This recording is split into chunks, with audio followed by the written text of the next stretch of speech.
Hey guys, कैसे हैं आप लोग। मेरा नाम अनिल और आप देख रहे हैं Anil sir ITI YouTube channel. आज की वीडियो हम देखेंगे वर्कशॉप कैलकुलेशन एंड साइंस का आईटीआई फर्स्ट ईयर के सभी इंजीनियरिंग ट्रेड्स के लिए है। सभी ट्रेड्स के लिए इंपॉर्टेंट क्वेश्चन सीरीज है। 50 क्वेश्चन है इसमें और 50 क्वेश्चन आपके लिए इंपॉर्टेंट हो सकते हैं, तो अंत तक देखिएगा और कोई भी क्वेश्चन स्किप मत कीजिएगा और समझिए। शुरू करने पहले आप पेन और कॉपी ले लीजिए अपने साथ, और Anil sir ITI YouTube channel पर नए हैं तो सब्सक्राइब जरूर कर लीजिएगा। तो सबसे पहला क्वेश्चन आता है फर्स्ट ईयर के लिए। इकाइयों की प्रणाली के दो प्रकार कौन से हैं? तो इससे ब्रिटिश और मीट्रिक है, गुरुत्वाकर्षण और गैर गुरुत्वाकर्षण है, मौलिक और व्युत्पन्न है, मैट्रिक और इंटरनेशनल है। तो इसका सही आंसर जो है मौलिक और व्युत्पन्न है। मौलिक और व्युत्पन्न। इनमें से मूलभूत इकाई कौन सी है? लंबाई, द्रव्यमान, आयतन। दूसरा है लंबाई, द्रव्यमान, समय। तीसरा है लंबाई, द्रव्यमान, क्षेत्रफल। डी है लंबाई, दाब, आयतन। इसका जो सही आंसर है वो है लंबाई, द्रव्यमान और समय। नेक्स्ट देखिए, तीसरा है एम एम के एस में एम क्या है?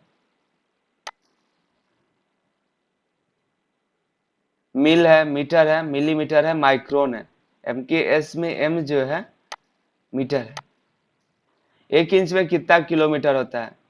कितना मिलीमीटर होता है? 1 इंच में कितना मिलीमीटर होता है? 2.54 mm, 25.4 mm, 24.5 mm, 2.45 mm। कितना होता है 1 इंच में? 25.4 mm। 12, 18, 6, 36 का एलसीएम कितना होगा? 5 नंबर क्वेश्चन है। 12, 18, 6 और 36 का एलसीएम कितना होगा? और देखिए, तो सबसे इसमें जो बड़ा है, जो देखते हैं कि ये जो 36 है, क्या ये सभी के टेबल में आ रहा है? तो 6 के टेबल में 36 आएगा, 18 के टेबल में 36 आएगा, 12 के टेबल में भी 36 आएगा। तो यानी कि 36 जो है एलसीएम इसका आएगा। आंसर क्या होगा? 36। 18, 42 और 24 का एचसीएफ क्या है? इसमें देखेंगे तीनों में कौन ऐसा है जो तीनों में आ जाता है। 18 है तो 42 में नहीं है, 24 में जरूरी नहीं है। तो इसमें से निकालेंगे कि तीनों में कौन ऐसा जो है नंबर जो तीनों में आता हो। तो 6 जो है तीनों में आता है। सबसे हाईएस्ट जो आता है 6 आता है। 2 भी आता है लेकिन सबसे हाईएस्ट 6 आता है। 6 के ऊपर कोई भी ऐसा नंबर नहीं है जो तीनों में आता हो। छह का टेबल पर 36, 18, 6 चौके 24, 8 7 छक 42, मतलब तीनों कट जा रहा है। तो इसका आंसर जो होगा 6 होगा। एचसीएफ निकाल के भी आप देख सकते हैं। 7 नंबर क्वेश्चन की बात करें।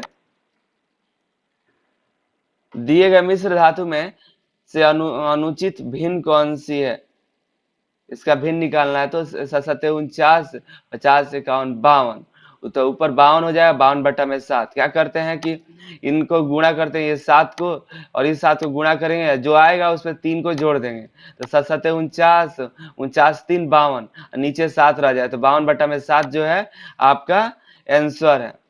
0.000659 दशमलव भिन्न को साधारण भिन्न में बदलना है।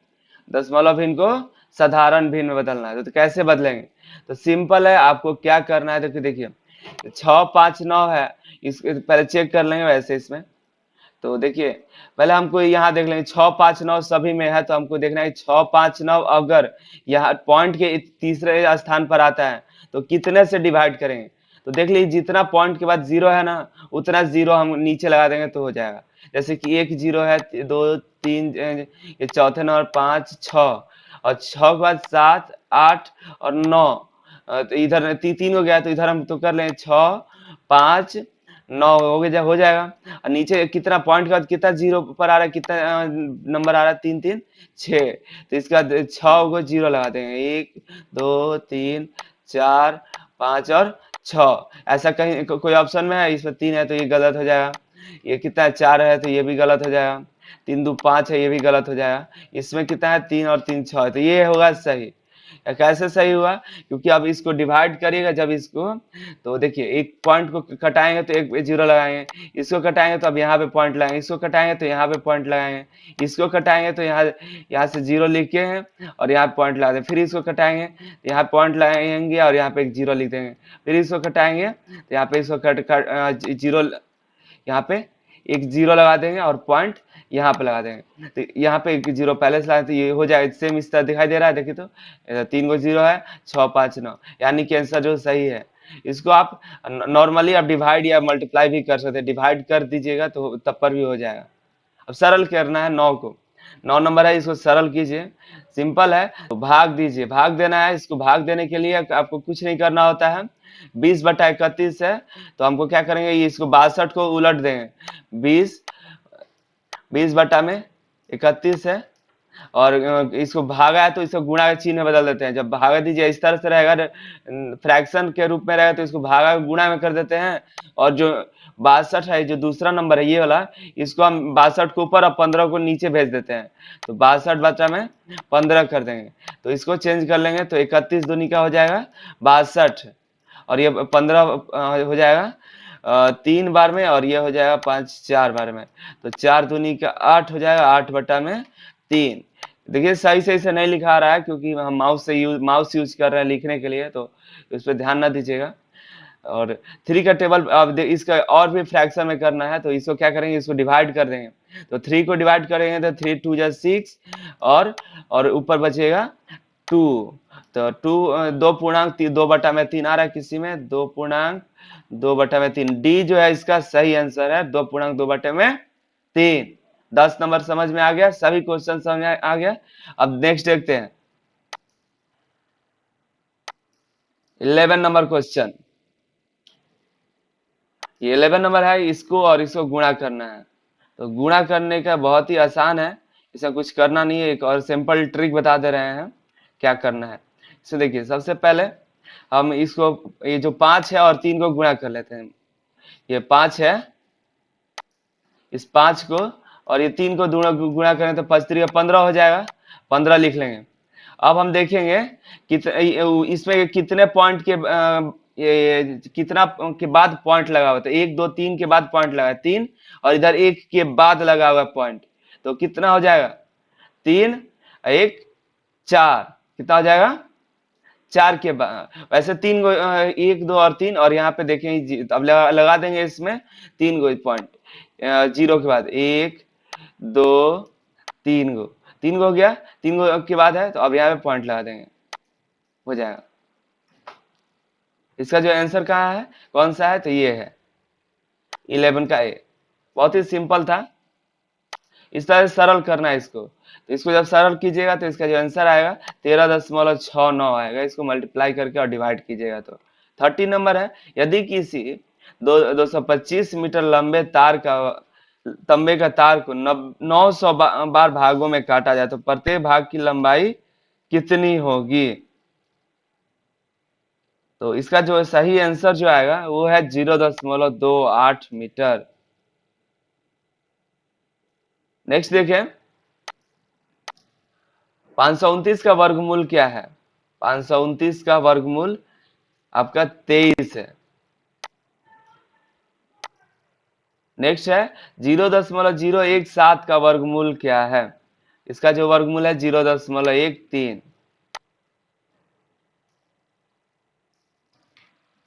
अनुपात की परिभाषा क्या है। अनुपात की परिभाषा, एक ही तरह के दो मात्राओं का संबंध, और दो अनुपात भिन्न प्रकार के दो मात्राओं का संबंध, दो अनुपातों के बीच समानता, दो अनुपातों के बीच असमानता। तो ये जो है दो अनुपातों के बीच असमानता जो है सही है। आगे देखें 17 नंबर, 4 किलो और 800 ग्राम में क्या अनुपात। 400 किलो और 800 ग्राम में क्या अनुपात है। तो इसका अनुपात निकालेगा तो आंसर आएगा, वो आएगा 5 और 1 का अनुपात आएगा। अब इसको किलो को ग्राम में कन्वर्ट कीजिएगा तो ये हो जाएगा 400, 4000 हो जाएगा, और ये 800 रहेगा।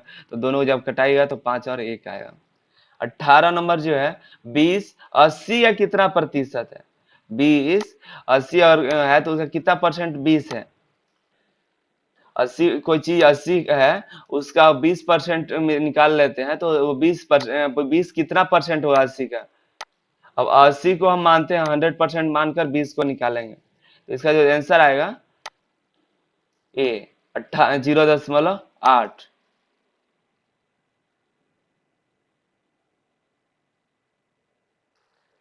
40 किलो का 8% कितना है? 40 किलो का 8% निकालिएगा तो 4.2 kg होगा। 20 नंबर क्वेश्चन है, 52% का को भिन्न में बदलना है, तो 52% को भिन्न में बदलिएगा तो 17/25 आंसर आएगा। 21 नंबर देखिए, 0.56 दशमलव भिन्न को प्रतिशत में बदलिए। इसको प्रतिशत में बदलिए, इसको प्रतिशत में बदलेंगे तो इसका आंसर आएगा 45.6%। 100 से इसको डिवाइड कर देंगे, 100 से इसको मल्टीप्लाई करेंगे, 0.4566, तो देखिए इसका फिर मल्टीप्लाई करेंगे, शॉर्ट ट्रिक बता दे रहे हैं, 456 है, इसको 100 से गुणा जब करेंगे, गुणा करेंगे 100, तो देखिए ये जैसे 1 2 है तो 2 0 है, तो इसको पॉइंट को क्या करेंगे, 2 के बाद लगा देंगे, इसको एक पॉइंट है दूसरा को छोड़कर यहाँ पे पॉइंट लगा देंगे, तो ये इसको खत्म कर देंगे तो 45.6 बचेगा आपका, और 100 से मल्टीप्लाई, और वो 1000 से करना होता तो यहाँ पे 456 आ जाता, और लेकिन हम लोग 100 से कर रहे हैं तो 45.6। तो इसके आगे देखें, x2 plus 6 cap 2 equal to 10 के कैप 2 है, तो इसका मान क्या है, x का मान क्या होगा? x का मान अगर हम निकालें तो x का मान आएगा हमारा 8। दशमलव संख्या 550.37 का वर्गमूल क्या है? तो ये है 23.4646।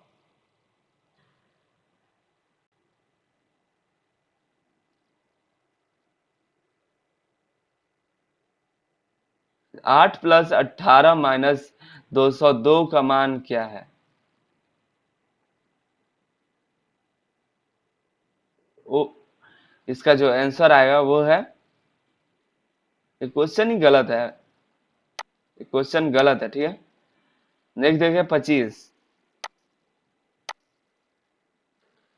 यदि AC इक्वल टू 100 सेंटीमीटर और BC इक्वल टू 6 सेंटीमीटर तो AB भुजा का मान क्या है? तो देखिए AC जो है कितना है, 10 है, AC ये है 10, और ये है BC जो है 6 है, तो और AB निकालना है, A और B, तो इसका जो AB निकालेंगे तो वो हो जाएगा आपका 8 सेंटीमीटर का होगा। एक पूछा जा रहा है कितना होगा, तो 8 सेंटीमीटर का।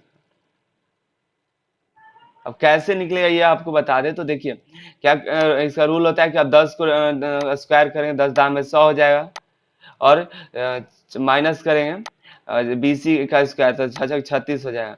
अब दोनों माइनस कीजिएगा तो जितना आंसर आएगा, अब उसका कितना करेंगे, ये 64 होगा। अब 64 का वर्गमूल निकालेंगे, ये वर्गमूल में रहेगा तो इसका वर्गमूल निकालेंगे तो इसका आंसर आएगा 8।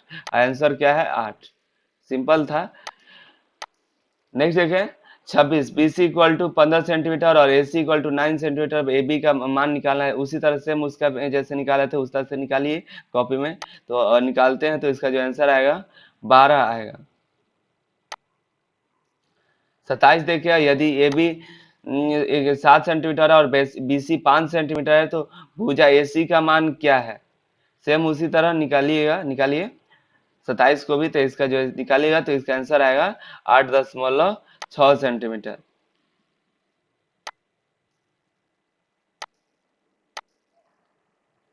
28 देखिए, यदि कुल लंबाई L 2.75 मीटर है और L1 और L2 अनुपात जो है 2:3 है, तो L2 का मान क्या होगा?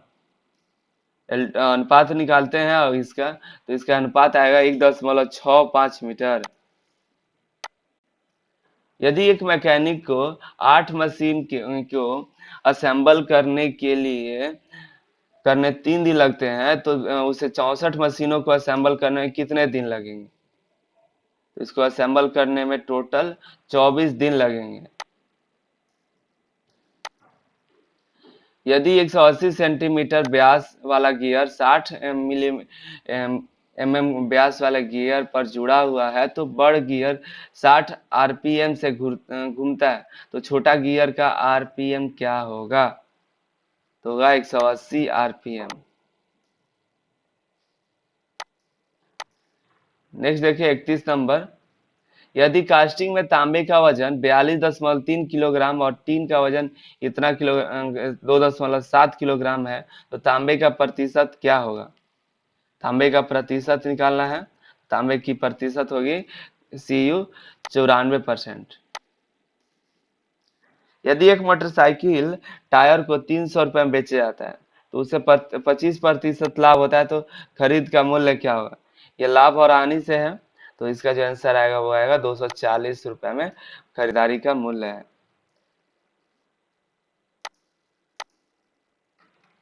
नेक्स्ट देखिए इसका 33 है। 18.5% का दशमलव भिन्न में बदलिए। 18.5% को दशमलव भिन्न में बदलिए। बदलते हैं तो इसका जो आंसर आएगा 0.185 आएगा। अब ये कैसे आया? तो बस दशमलव 100 से डिवाइड कर देंगे। जब डिवाइड करेंगे तो आपका आंसर आ जाएगा। इसको 100 से डिवाइड कीजिएगा, आ जाएगा। इसमें से अधातु कौन सी है? अधातु पारा, ग्रेफाइट, पीतल या लोहा। तो ग्रेफाइट जो है अधातु है, बाकी ये तांबा, पीतल, लोहा, जस्ता, ये सब धातु हैं। इनमें से कौन से धातु में प्रमुख सामग्री के रूप में लोहा होता है? मेन सामग्री लोहा होता है, ऐसा कौन सा है? तो लौह धातु है। इसमें मुख्य जो सामग्री होती है, मुख्य धातु होता है, लोहा होता है। उस धातु का नाम क्या है जिसमें लोहा नहीं होता है? वो होता है अलौह धातु। इसमें लोहा नहीं होता है, नाम ही देख रहे हैं अलौह धातु। सब में एक लौह धातु, कुछ अलग धातु, सब में लोहा होता है। 37 की बात करें, 37 नंबर क्वेश्चन है। निम्न में कौन सा गुण धर्म धातु का यांत्रिक गुण है? गलनीयता, तन्यता, संरक्षण और संरचना। 37 नंबर का जो तन्यता है, तन्यता ये धातु का गुण धर्म है। गुण धर्म मतलब एक धातु में तन्यता होना चाहिए, नहीं तो वो टूट जाएगा। इनमें से भंगुर धातु कौन सी है? भंगुर धातु कौन सी है? तो ढलवा लोहा भंगुर धातु है। धातु की कौन सी यांत्रिक गुण एक काटने के उपकरण में लोचदार विरूपण के लिए प्रतिरोध प्रदान करती है? वो है कठोरता। धातु की कठोरता गुण जो है, कठोरता गुण एक काटने के उपकरण में लोचदार विरूपण के लिए प्रतिरोध प्रदान करती है। 40 नंबर क्वेश्चन देखिए। धातु की कौन सी गुण बिना फ्रैक्चर के अस्थायी विरूपण के गठन में सक्षम होती है? तो वो है सुघट्यता। कौन है? सुघट्यता। 41 नंबर क्वेश्चन की तरफ चले। तो धातु की कौन सी गुण बल लगाने पर विरूपण तथा बल हटाने पर वापस अपने पूर्वावस्था में आने की क्षमता रखता है? वो कौन सी गुण है? धातु की कौन सी गुण है जिसमें बल लगाने पर विरूपण तथा बल हटाने पर वापस अपने पूर्वावस्था में आने की क्षमता रखता है? वो है प्रत्यास्थता। ये है जिसे हटा देंगे तो फिर अपने पूर्वावस्था में आ जाएगा धातु। निम्न में से धातु की कौन सा गुण जिस धातु को गर्म करने पर पिघल जाती है? वो है गलनीयता। गलाएंगे तो गर्म होकर पिघल जाएगा। इनमें से कम मिश्र धातु का उपयोग विद्युत बल्ब के फिलामेंट में किया जाता है। बताइए, बल्ब के अंदर फिलामेंट में यूज किया जाता है, कौन सा धातु होता है? ये तो सभी बता सकते हैं, ये होता है टंगस्टन।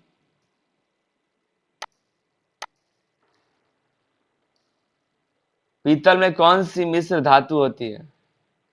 पीतल में कौन सी मिश्र धातु होती है? तांबा और जास्ता। जैसे तांबा और जस्ता जो होता है मिश्र धातु होता है पीतल में। 45 नंबर की बात करें, इनमें से कौन सा ढलवा लोहा को वेल्डिंग नहीं किया जा सकता है? वेल्डिंग नहीं किया जा सकता है, कौन सा है? तो ये सफेद ढलवा लोहा को वेल्डिंग नहीं किया जा सकता है। 46 इनमें से किस धातु को फोर्ज नहीं किया जा सकता है? फोर्ज नहीं किया जा, कौन सा है? तो वो ढलवा लोहा है जिसको हम फोर्ज नहीं कर सकते हैं। मशीनरी भागों की ढलाई बनाने के लिए किस धातु का व्यापक रूप से उपयोग किया जाता है? तो वो है धूसर ढलवा लोहा। नेक्स्ट क्वेश्चन आपका आता है पिग आयरन बनाने के लिए किस भट्टी का उपयोग किया जाता है? पिग आयरन बनाने के लिए वह blast furnace. Blast furnace pig iron बनाने के लिए किया जाता है। ढलवा लोहा बनाने के लिए किस भट्टी का उपयोग किया जाता है? कपोला। ढलवा लोहा बनाने के लिए कपोला का यूज किया जाता है। निम्न कार्बन स्टील का दूसरा नाम क्या है? हल्की स्टील। कार्बन स्टील का दूसरा नाम हल्का स्टील, क्योंकि ये हल्का होता है। ये आपका 50 क्वेश्चन पूरे हुए। आप इसका पीडीएफ डिस्क्रिप्शन में डाउनलोड कर सकते हैं, अपने दोस्तों के शेयर कर सकते हैं आसानी से। इसमें बहुत ही इसमें लगभग 6 पेज का है। इसको आप प्रिंट करके घर पर भी तैयारी कर सकते हैं आसानी से, नहीं तो मोबाइल में यूज करके एक दो बार इसको रीड कर लीजिएगा और वीडियो को भी देख सकते हैं। अपने दोस्तों के साथ जरूर शेयर कीजिएगा। उम्मीद है आपको क्वेश्चन समझ में आया होगा। बहुत बहुत धन्यवाद।